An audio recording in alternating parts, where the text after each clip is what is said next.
Guys tournament গ্লিচটা দেওয়ার পর সবাই বলতেছে যে ভাই আমাদের তো নিচে লাভিয়ে দিচ্ছে, একদম নিচে নিয়ে চলে যাচ্ছে।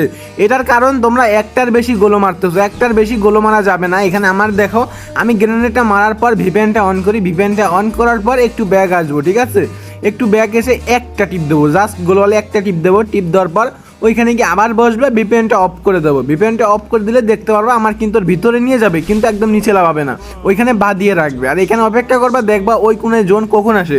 যেই সময় দেখবা যে জোন আসা ভাব বা জোন আসতেছে, ঠিক ওই টাইমে লাভ দিবা। ওই টাইমে লাভ দিলে তুমি আগে মরে যাবা, ঠিক আছে। এবং তুমি ইজিলি টুর্নামেন্টে যেগুলো যে আছে লস্ট উইন, ওইগুলো প্রফিট করতে পারবা। গাইস গ্লিচ করার পাশাপাশি মোবাইলে টুর্নামেন্ট খেলাই করতে পারবেন। আর এটা একদম বিশ্বস্ত অ্যাপ, যে কোনো ব্রাউজারে গিয়ে সার্চ করবেন CMFF ক্লাব, ওইখান থেকে একটা লাভিয়ে শুরু করতে পারেন আপনার টুর্নামেন্ট জার্নি। আর বড় কথা, এই অ্যাপে মিনিমাম উইথড্র 50 টাকা, 24 ঘন্টা সাপোর্ট এবং বিভিন্ন ধরনের মুড আছে, যেমন লস্ট উইন, যা যেটা ইচ্ছা সেটা খেলতে পারবা। তাহলে দেরি কিছু, এখনই ডাউনলোড করে শুরু করে দাও। গাইস প্রথমে ওয়ান ভিপিএন ডাউনলোড করবা, ডাউনলোড করার পর ওই যে পেন্সিল আইকন ওইখানে টিপ দিবা। টিপ দেওয়ার পর দেখবা নিচে লেখা আছে অ্যাপ শর্টকাটস, ওইখানে যাবা, ঠিক আছে। ওই যে দেখো অ্যাপ শর্টকাটস, ওইখানে গেলে দেখবা যে ওই ওয়ান ভিপিএনটা চলে আসবে। তারপর তুমি ইজিলি তোমার হোম স্ক্রিনে এই ওয়ান ভিপিএনটা নিতে পারবা এবং তুমি গ্লিচটা করে lost to win match easily জিতে প্রফিট করতে পারবা। তো আজকের মতো এই পর্যন্তই ছিল গাইস।